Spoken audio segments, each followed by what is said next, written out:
আসসালামু আলাইকুম প্রিয় দর্শকবৃন্দু, আমন্ত্রণ জানাচ্ছি জনতার সময় সংবাদে। শুরুতেই থাকছে দেশের সংবাদ শিরোনাম। ভারতে মুসলিম নির্যাতনের বিরুদ্ধে ডক্টর ইউনূসকে সোচ্চার হওয়ার দাবি। পবিত্র রমজান মাসেও ভারতের মুসলমানদেরকে হত্যা, নির্যাতন ও মসজিদে হামলাকারী হিন্দুত্ববাদী সন্ত্রাসীদেরকে কঠোরভাবে দমন করতে ভারত সরকারকে চাপ দিতে বাংলাদেশের প্রধান উপদেষ্টা ডক্টর মোহাম্মদ ইউনূসের প্রতি আহ্বান জানিয়েছে বিপ্লবী ছাত্র পরিষদ। রোববার ঢাকা বিশ্ববিদ্যালয়ের রাজু ভাস্কর্যে আয়োজিত এক বিক্ষোভ সমাবেশ থেকে এই দাবি জানানো হয়। এ সময় হিন্দু মুসলিম এক হও, নিপীড়ন রুখে দাঁড়াও, হিন্দুত্ববাদের কালো হাত ভেঙে দাও, ঘুরিয়ে দাও, মানবতা দিচ্ছে ডাক, ভারতীয় মুসলমানরা মুক্তি পাক, Muslim life matters, stop the genocide, stop the hate, justice for Indian Muslims, Ramadan massacre must end ইত্যাদি স্লোগান দেওয়া হয়। সমাবেশে বিপ্লবী ছাত্র পরিষদের আহ্বায়ক আব্দুল ওয়াহিদের সভাপতিত্বে বক্তৃতা করেন জাতীয় বিপ্লবী পরিষদের রাজনৈতিক প্রধান মোহাম্মদ আনিসুর রহমান ও সহকারী সদস্য সচিব গালিব ইহসান।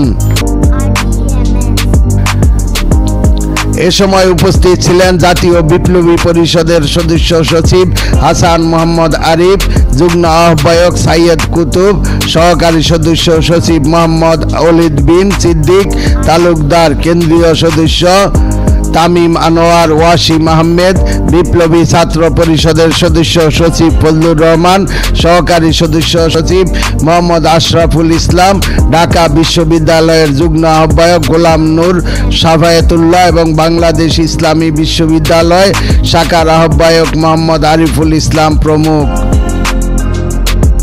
সমাবেশে আনিসুর রহমান বলেন, প্রতিবেশী দেশ ভারতে গতকাল সহ কয়েকদিন ধরে মুসলমানদের উপর অকথ্য নির্যাতন নিপীড়ন চালাচ্ছে উগ্র হিন্দুত্ববাদী সরকারি দল বিজেপির সন্ত্রাসীরা।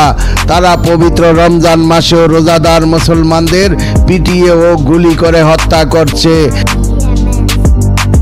জুমার নামাজের সময় মসজিদে ডেকে দিচ্ছে, নামাজ পড়তে বাধা দিচ্ছে, কিন্তু প্রতিটি ঘটনায় ভারত সরকার নিলুপ্ত থাকছে। তিনি বলেন, বাংলাদেশে যে কোনো সাম্প্রদায়িক হামলা হলে সরকার দ্রুত ব্যবস্থা নেয়।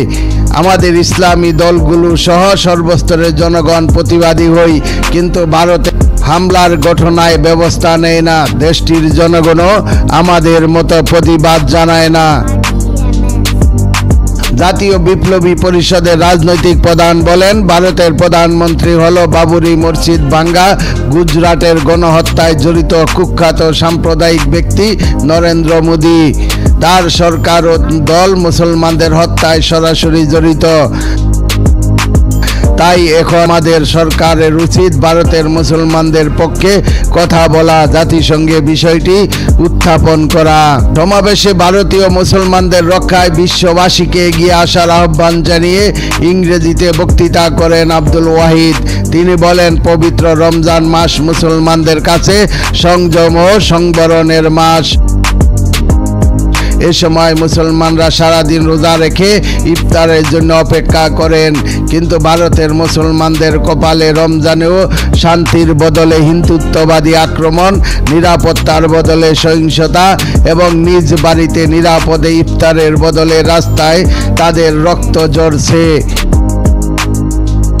বিপ্লবী ছাত্র পরিষদের আহ্বায়ক বলেন, ভারতে মুসলিম নির্যাতন মোটেই দুই একটি ঘটনায় সীমাবদ্ধ নয়। সেখানে অনেক বড় পরিসরে মসজিদ আক্রান্ত, বাড়িঘর উচ্ছেদ, পরিবারকে বিচ্ছিন্ন, তরুণদের গণপিটুনি, নারীদের হেনস্থা সহ সমগ্র মুসলিম জাতিকে নিজ ভূমিতে দ্বিতীয় শ্রেণীর নাগরিকে পরিণত করা হয়েছে। ভারতের মুসলমানদের উপরে নির্যাতন নিপীড়ন বন্ধে ডক্টর ইউনূসের নেতৃত্বাধীন বাংলাদেশের সরকারকে জোরালো ভূমিকা রাখার দাবি জানানে ছাত্র জনতা। তো দর্শকবৃন্দু, আজকের প্রতিবেদন এই পর্যন্তই শেষ করছি। আমি মনসুর রহমান পাশা, জনতার সময় টিভি। আল্লাহ হাফেজ।